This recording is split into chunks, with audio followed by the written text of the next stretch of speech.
She took the news of her husband remarrying the widowed queen with surprising calm.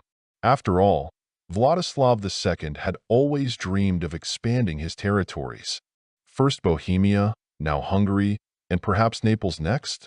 And she hadn't even been able to bring him the Duchy of Glago, which he had hoped for so much. Well, now Princess Barbara of Brandenburg was free. At 26, she could still hold onto the hope of finding happiness.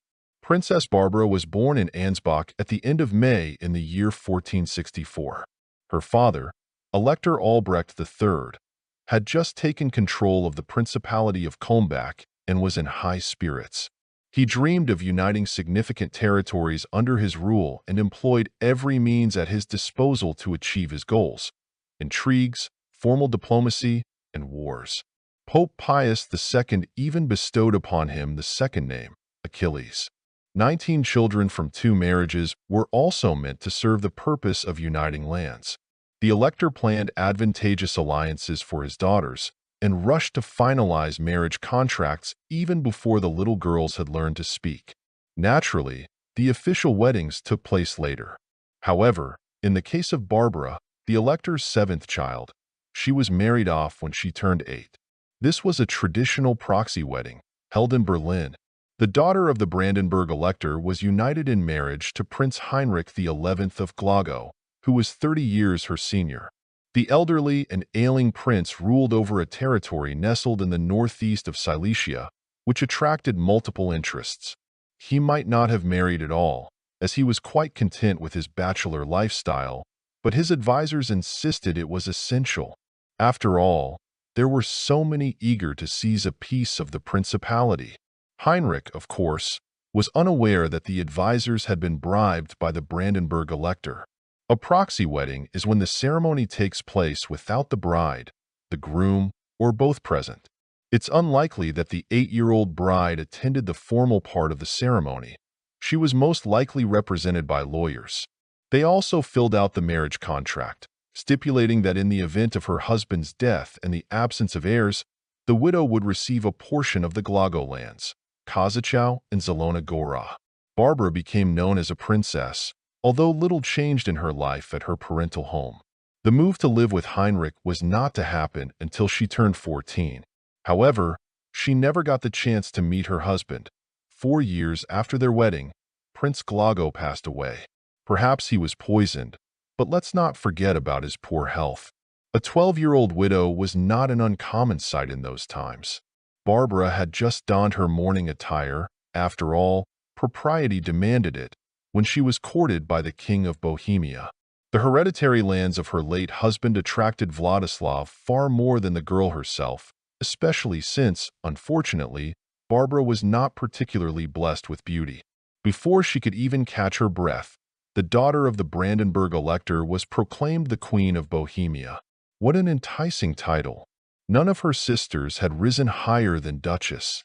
This second wedding was also conducted by proxy, this time in Frankfurt. The bride was too young for a personal meeting with Vladislav or for Barbara to move to Prague. That was postponed for better times. Surely, they would come?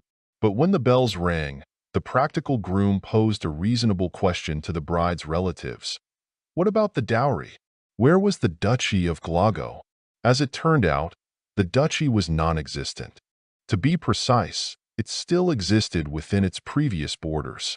However, the cousin of the late prince, along with the kings of Hungary and Poland, had made such loud claims to that piece of land that the voice of the Brandenburg elector sounded rather faint in comparison. His daughter was entitled to the customary 2 towns, but they were denied everything else. Moreover, Albrecht Achilles had issued a decree forbidding the fragmentation of their native Brandenburg lands. From then on, all would be passed down only to the eldest son, leaving the others without inheritance.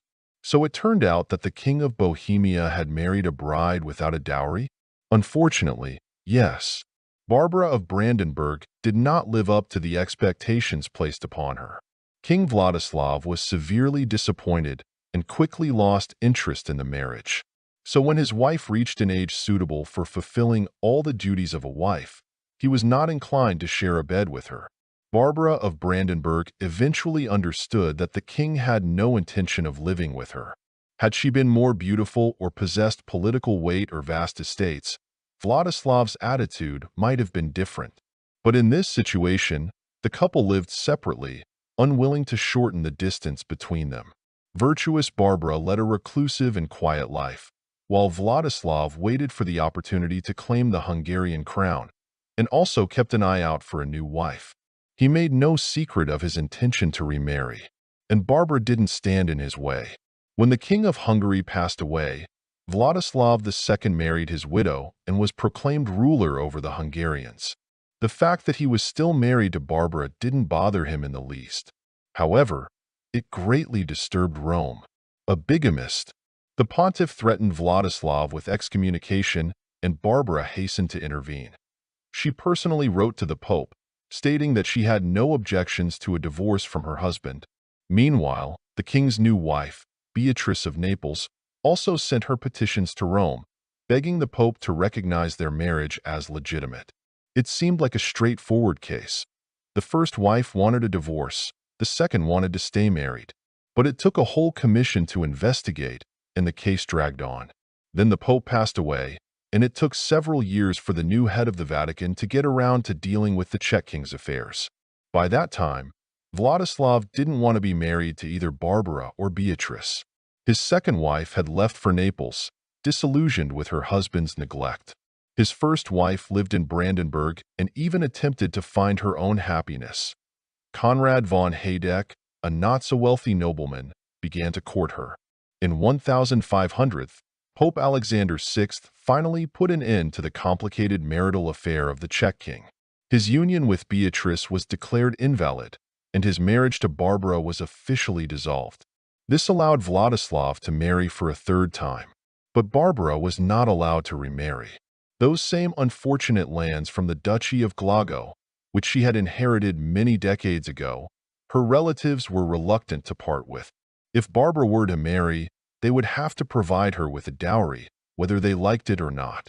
So, her brothers found no better solution than to lock the young woman up in Plassenburg Castle.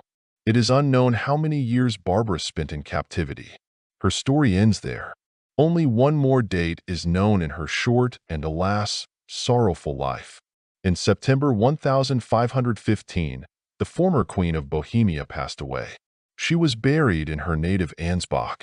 Her former husband outlived her by only a year.